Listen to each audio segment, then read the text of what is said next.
दो दिए समतलों के प्रतिच्छेदन से होकर जाने वाला समतल। हम लोग समतल का समीकरण लिखेंगे, जो दो आपके दिए हुए समतल का जो प्रतिच्छेद बिंदु है उससे गुजरने वाला समतल। तो हेडिंग लिखते हैं, दो दिए समतलों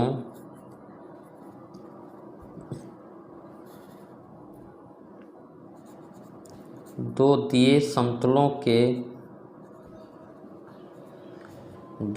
समतलों के प्रतिच्छेदन से होकर जाने वाला समतल।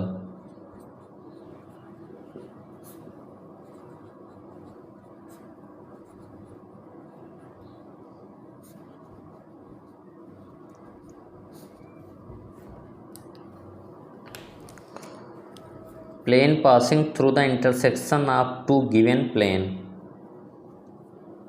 प्लेन पासिंग थ्रू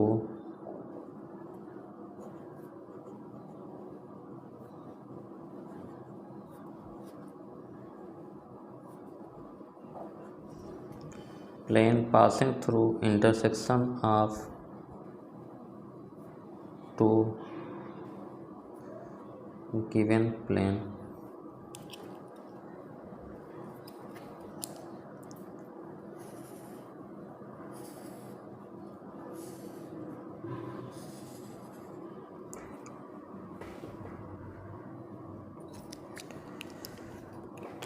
तो कहने का मतलब क्या है हमारा कि दो समतल आपके हैं,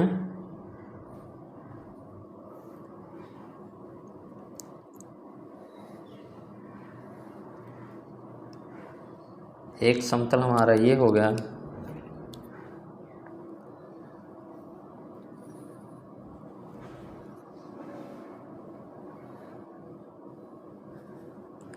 और एक समतल ये हो गया। इन दोनों का प्रतिच्छेदन बिंदु क्या है, ये हमारा है। जो इनका प्रतिच्छेदन बिंदु होगा वो एक लाइन होगा। दो समतल जो है यहीं पे एक दूसरे को कट कर रहे हैं, प्रतिच्छेद कर रहे हैं। एक समतल हमारा ये है और एक समतल ये है। अब इन समतल का जो प्रतिच्छेदन बिंदु है, यानी इस लाइन से होकर जाने वाला समतल, तो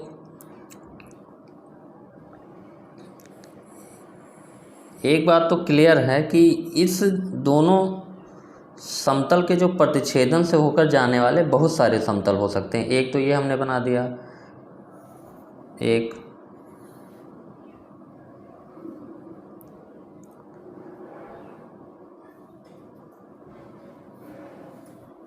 ये भी हो गया, ये समतल भी जा रहा है, ये समतल भी जा रहा है। तो इनके प्रतिच्छेदन बिंदु से होकर जाने वाला बहुत सारा समतल होगा।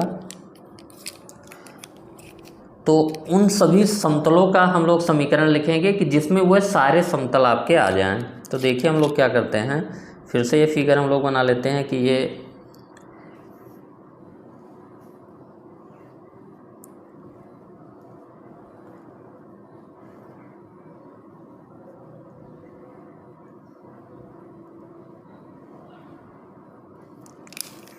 एक समतल हमारा ये हो गया,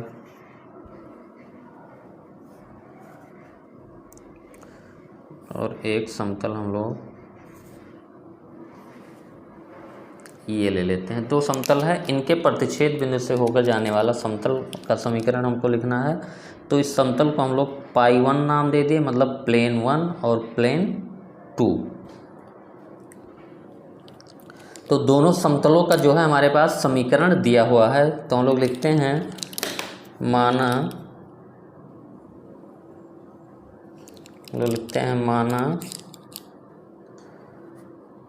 पाई 1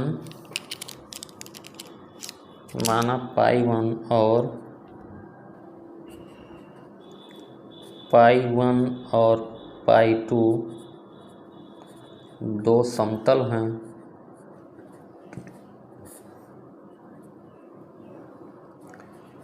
जिनके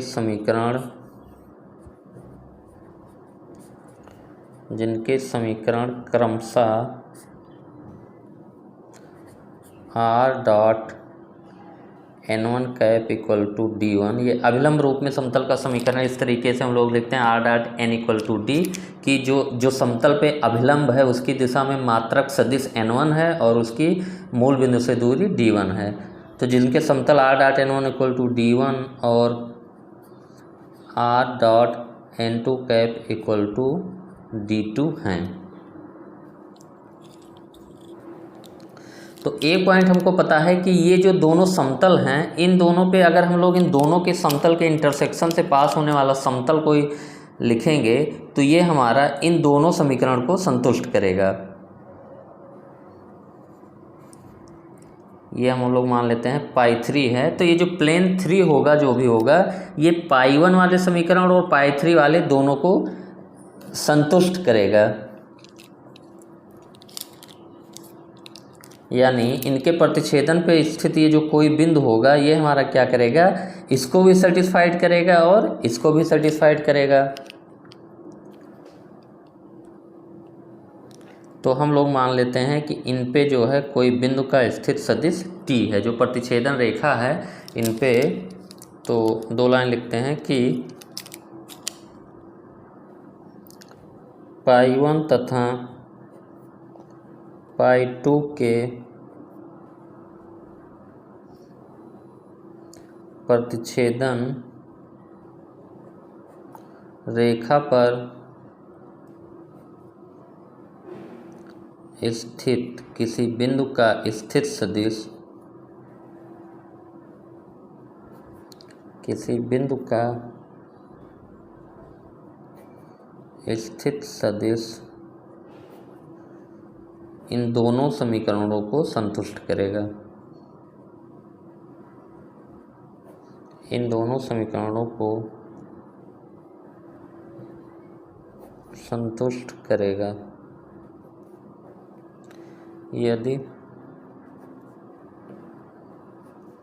इस रेखा पर स्थित किसी बिंदु का स्थित सदिश हम लोगों ने t मान लिया। यदि इस रेखा पर स्थित किसी बिंदु का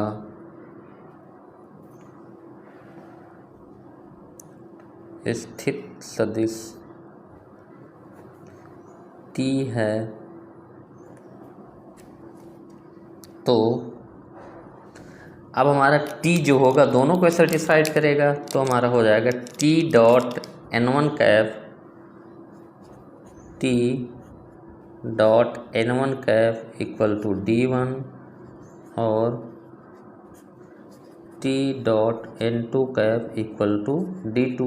क्योंकि हमारा t जो है ये सारे बिंदु का स्थित सदिश t2 अगर माने तो ये हमारा पहले इक्वेशन को भी सेटिस्फाइड करेगा, दूसरे को, क्योंकि ये सारे पॉइंट आपका प्लेन 1 में भी है और प्लेन 2 में भी है, तो दोनों को सेटिस्फाइड करेगा। तो इसीलिए लैम्डा के सभी वास्तविक मानों के लिए, लैम्डा कोई वास्तविक वैल्यू हम लोग, तो लैम्डा डॉट नहीं, लैम्डा हमारा स्केलर है, lambda into T dot n2 cap equal to lambda d2 हमारा हो जाएगा, लैम्डा से मल्टीप्लाई कर दें। और ये हमारा जो है t dot n1 cap equal to d1। इन दोनों को हम लोग क्या करते हैं, कंबाइन करते हैं, तो इसको जोड़ लेते हैं। तो ये हमारा हो गया t dot n1 cap, t dot n1 cap plus lambda times t dot n2 cap equal to d1 plus lambda d2। तो दोनों समीकरण को हम लोग इकट्ठा कर रहे हैं लैम्डा से मल्टीप्लाई करके। तो ये हमारा हो गया लैम्डा। अब हमारा t डॉट, तो दोनों में है t डॉट n1 है, तो इसको हम लोग ऐसे लिख देते हैं कि t dot n1 cap plus lambda को अंदर भेज देते हैं। तो ये हमारा हो जाएगा t dot lambda n2, t dot lambda n2 cap equal to d1 plus lambda d2। तो t का डॉट प्रोडक्ट दोनों से है तो t बाहर आ जाएगा डॉट प्रोडक्ट में। तो n1 plus lambda n1 cap plus lambda n2 cap equal to d1 plus lambda d2। तो ये हमारा जो समीकरण आ गया t डॉट, इसको ऐसे लिख लेते हैं, t dot n1 cap plus lambda n2 cap equal to d1 plus lambda d2। अब लेमडा की जैसी जैसी वैल्यू बदलेगी, हम लोग जानते हैं कि दोनों प्लेन के इंटरसेक्शन से पास होने वाले बहुत सारे प्लेन हैं, तो लेमडा की जैसे अलग अलग वैल्यू रखते जाएंगे आपको अलग अलग प्लेन मिलते चले जाएंगे। तो इसमें ये एक सिंगल प्लेन नहीं है, ये हमारा बहुत सारे प्लेन है, इसमें लेमडा की अलग अलग वैल्यू के लिए अलग अलग प्लेन मिलते चले जाएंगे। तो ये हमारा हो गया दो plane n1 dot r dot n1 equal to d1 और r dot n2 equal to d2 के प्रतिच्छेदन बिंदु से होकर जाने वाले समतल का समीकरण है। तो इसको हम लोग लिख लेते हैं कि ये समतल r dot n1 cap equal to d1 और r dot n2 cap equal to d2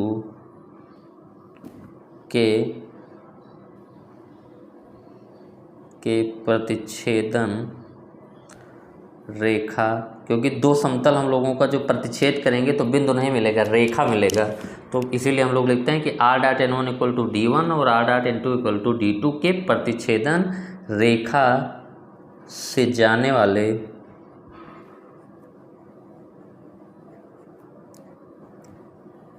वाले किसी समतल का समीकरण है।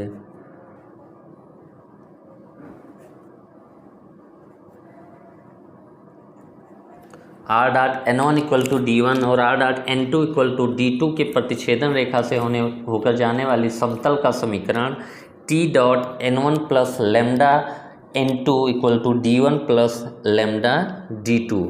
तो ये हमारा है सदिश समीकरण, वेक्टर रूप में है। अब इसको हम लोग कार्तीय रूप में लिखने की कोशिश करते हैं।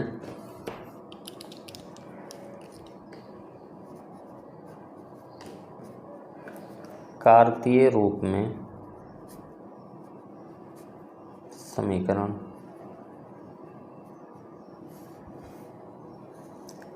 वेक्टर रूप में वेक्टर के बारे में बात किया जाता है, कार्तीय रूप में हमारा जो है निर्देशांक के पदों में बात किया जाता है। तो वेक्टर रूप में हमारा जो लिखा है t dot n1 cap plus lambda n2 cap equal to d1 plus lambda d2। अब इसमें इंफॉर्मेशन हमारा क्या दिया रहेगा,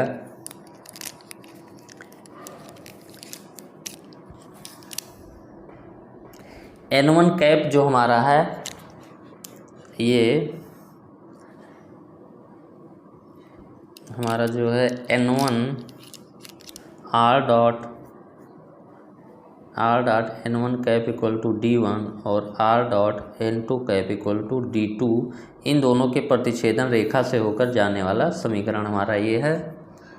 तो n1 हमारा क्या होता है, अभिलंब का स्थित सदिश। तो अभिलंब का आपका दिक् कोसाइन आपको दिया रहेगा, तो उससे हम लोग अभिलंब n1 कैप लिख लेंगे। तो n1 कैप वेक्टर हमारा हो जाएगा, जो n1 कैप आपका वेक्टर, ये अगर दिक् अनुपात दिया है तो n1 वेक्टर हमारा क्या हो जाएगा, a1i plus b1j plus c1k, यानी जो पहला तल है उस पर जो अभिलंब है उसका दिक् अनुपात a1 b1 c1 दिया रहेगा। तो n1 वेक्टर हमारा ये हो गया, और n2 वेक्टर यानी दूसरा जो तल है समतल का समीकरण, उस पे जो अभिलंब के दिक् कोसाइन हमारे a2 b2 और c2 है, तो a2i plus b2j plus c2 के ये हमारे अभिलंब का समीकरण हो जाएगा।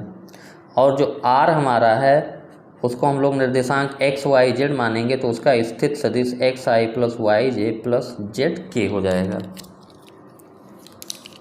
तो यहाँ पे हम लोग लिखेंगे कि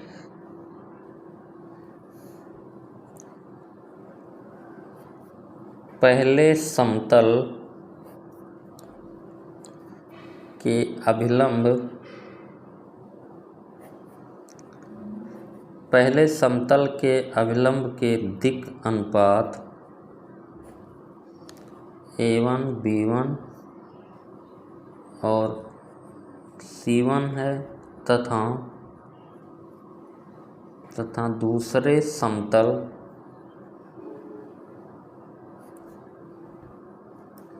के अभिलंब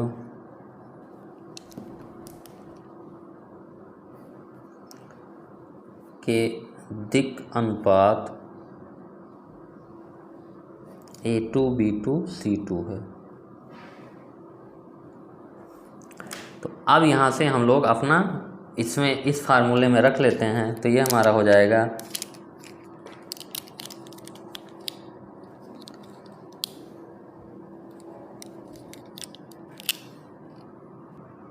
एक काम हम लोग ये करते हैं, यहाँ पे जो फाइनली हम लोग जो इक्वेशन लिखेंगे यहाँ पे हम लोग R लिख देंगे, R डॉट, क्योंकि ये हमारा R जो है हमारा जो वेरिएबल होंगे जो रेखा पे उसको R से ही हम लोग मानते हैं, R ही मान लेंगे। तो थोड़ा क्योंकि R वेरिएबल के पदों में हम लोग समतल का समीकरण लिखे हैं, तो ये R dot N1 plus lambda N2 equal to D1 plus D2 ये हमारा हो गया समीकरण।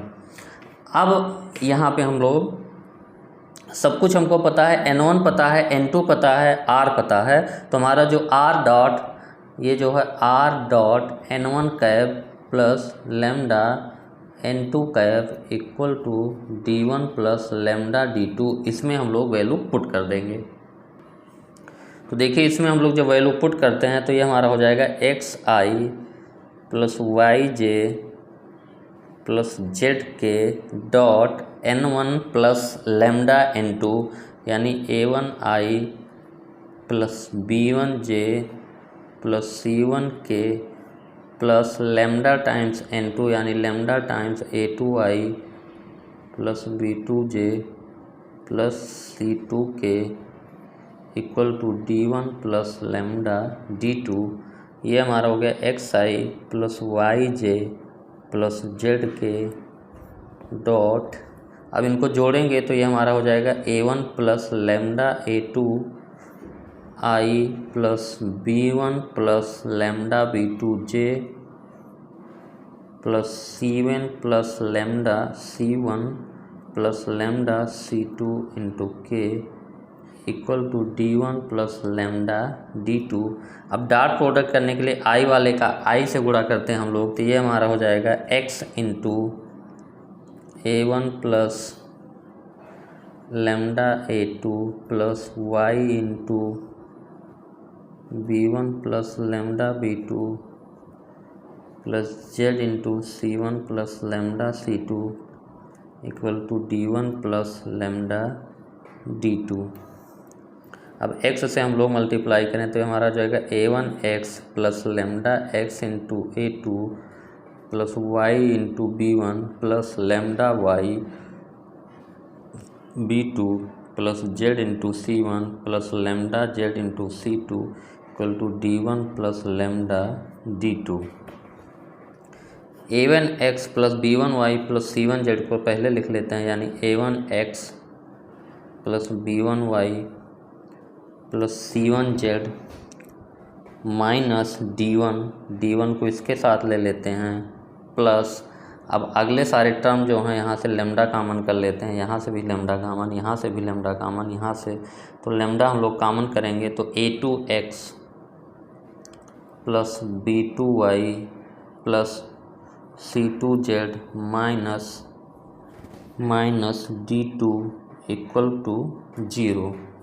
तो ये हमारा समतल का समीकरण आ गया कार्तीय रूप में। इसको ऐसे लिख लेते हैं थोड़ा bold letter, A1x plus B1y plus C1Z minus D1 plus lambda times A2x plus B2y plus C2Z minus D2 equal to 0, जहाँ पे A1 B1 C1 और A2 B2 C2 हमारा दोनों तल पे जो अभिलंब है उसके दिक् अनुपात हैं। A1 B1 C1 और A2 B2 C2 हमारे क्या हैं, A1 B1 C1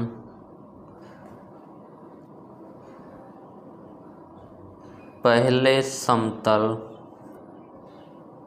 के अभिलंब के दिक् अनुपात हैं, के अभिलंब के दिक् अनुपात और A2 B2 C2 दूसरे समतल के अभिलंब के दिक् अनुपात हैं।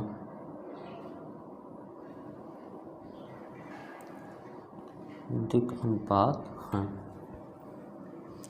तो ये हम लोगों ने देख लिया दो समतल के प्रतिच्छेदन रेखा से होकर जाने वाले समतल का समीकरण।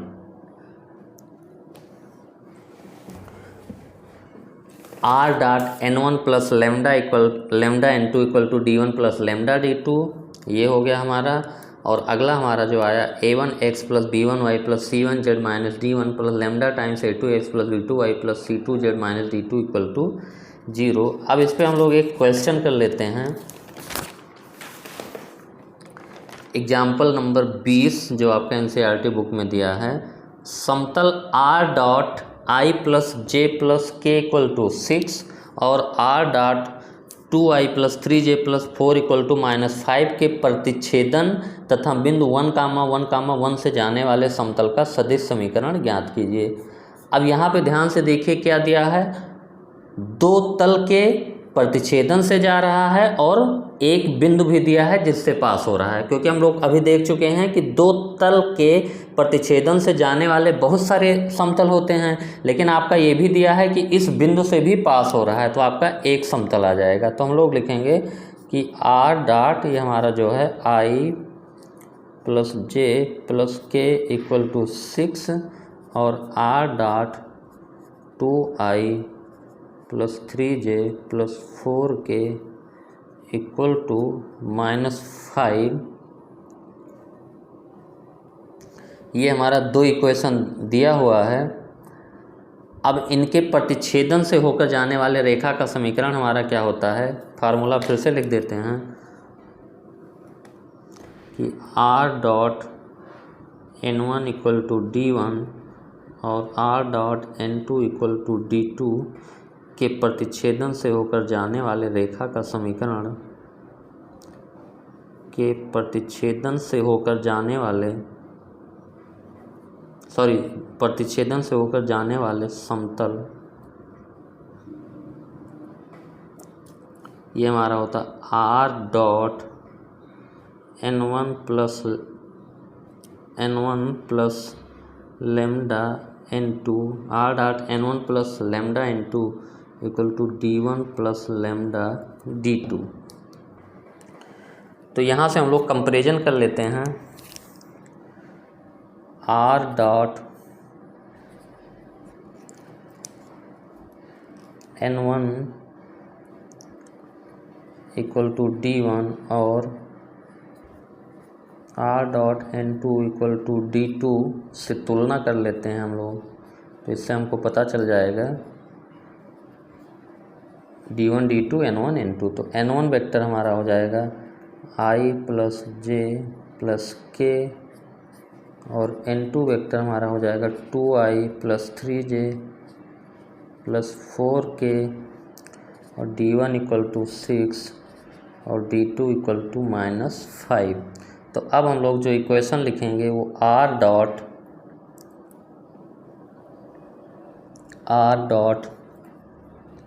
और R की वैल्यू हमारी क्या होगी, R जो हमारा होता है XI plus YJ plus ZK, XI plus YJ plus ZK। तो चलिए हम लोग लिख लेते हैं R डॉट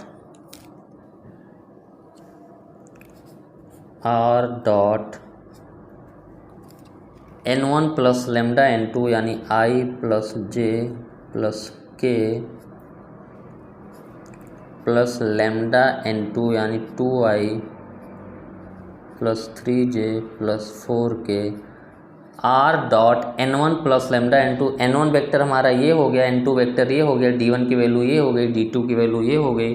तो R dot N1 plus lambda N2 equal to D1 यानी 6 प्लस लेमडा इंटू D2 और D2 की वैल्यू हमारी -5 है। ये हमारा दोनों के प्रतिच्छेदन से होकर जाने वाले समतल का समीकरण है और लैम्डा हमारा कोई वास्तविक संख्या है। अब ये हमारा जो समतल है, चलिए इसको थोड़ा सा और हम लोग सही तरीके से लिख लेते हैं। आर की वैल्यू हमारा एक्स आई प्लस वाई जे प्लस जेड के है। अब इसमें हम लोग आई प्लस लेमडा इंटू 2, तो इसमें आई कॉमन करेंगे तो 1 plus 2 lambda into I plus 1 plus 3 lambda into J plus 1 plus 4 lambda into K equal to 6 minus 5 lambda.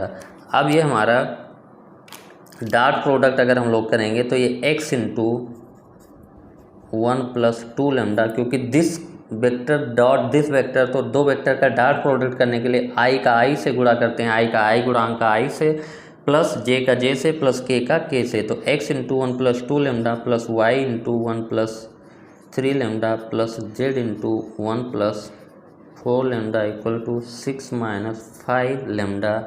और ये हमारा बिंदु 1,1,1 से पास होता है। बिंदु 1,1,1 इसको समीकरण नंबर 1 मान लेते हैं। समीकरण 1 में रखने पर तो हमारा x की जगह पे 1 हो जाएगा, तो 1 into 1 plus 2 lambda plus y की जगह पे भी 1 हो जाएगा, 1 प्लस 3 लेमडा प्लस z की जगह पे भी 1 हो जाएगा, तो 1 plus 4 lambda equal to 6 minus 5 lambda.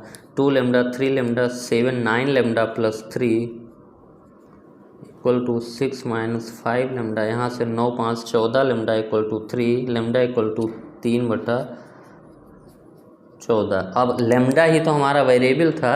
अब लेमडा की वैल्यू हम लोग पुट कर देते हैं। लेमडा की वैल्यू इसमें हम लोग पुट कर देते हैं। ये हमारा जो आया था, तो ये हमारा आर डॉट समीकरण जो होगा इसको हम लोग मान लेते हैं समीकरण नंबर, ये जो हम लोगों ने लिखा है इसको समीकरण 2 बोल देते हैं, समीकरण 2। और ये हमारा जो है इसको समीकरण नंबर 1। तो लेमडा का मान समीकरण 1 में रखने पर, लेमडा का मान समीकरण 1 में रखने पर तो हमारा समीकरण 1 हमारा क्या था, ये हमारा था r dot 1 plus 2 lambda into I plus 1 plus 3 lambda into J plus 1 plus 4 lambda into K equal to 6 minus 5 lambda. Lambda बराबर हमारा है 3/14, इसमें रख देंगे हम लोग। तो r dot 1 plus 2 into 3/14 into I plus 1 plus 3 into 3/14 into J plus 1 plus 4 into 3/14 into K equal to 6 minus 5 into 3/14। तो ये हमारा हो गया आर डॉट, ये हो गया 14 और 6 20/14, 20/14 आई प्लस 14 और 9 23, 23/14 जे प्लस 14 और 12 26, 26/14 जे के इक्वल टू ये हो जाएगा 84 माइनस 15, ये हो जाएगा 69/14। यहाँ से हम लोग 14 जो है पूरा बाहर निकाल लेंगे 1/14। तो r dot 20i plus 23j plus 26k equal to 69/14, और 14 दोनों तरफ से कैंसिल हो गया। तो ये हमारा हो गया r dot 20i plus 23j plus 26k equal to 69। ये हमारा आपका समतल का समीकरण आ गया। तो सिंपली हम लोग रिवाइज कर लेते हैं। Are dot N1 equal to D1 और R dot N2 equal to D2 के प्रतिच्छेदन रेखा से होकर जाने वाले समतल का समीकरण हमारा होता है R dot N1 plus lambda N2 equal to D1 plus lambda D2। तो यहाँ से हम लोगों ने जो समतल का समीकरण दिया था are dot N1 equal to D1 और R dot N2 equal to D2 से हम लोग कंपेरिजन कर लिए। तो N1 वेक्टर हमारा ये हो गया, N2 वेक्टर हमारा ये हो गया, D1 की वैल्यू ये हो गई, D2 की वैल्यू ये हो गई। जब हमारा N1 इंटू D1 D2 पता चल गया तो इसमें R dot N1 plus lambda N2 equal to D1 plus lambda D2 में हम लोगों ने वैल्यू पुट कर दिया। और आर हमारा क्या होता है XI plus YJ plus ZK। तो फिर इसका डॉट प्रोडक्ट हम लोग निकाल लिए। तो ये हमारा आया x into 1 plus 2 lambda plus y into 1 plus 3 lambda plus z into this equal to 6 minus 5 lambda. अब ये हमारा जो है 1,1,1 से पास हो रहा है, तो इसमें x की जगह पे 1 और y की जगह पे 1 और z की जगह यानी कोऑर्डिनेट जो x y z है इसमें पुट कर दिया। तो लेमडा की वैल्यू हमको पता चल गया और ये लेमडा की वैल्यू हम लोग अपने इसमें रख देते हैं तो समतल का समीकरण मिल गया।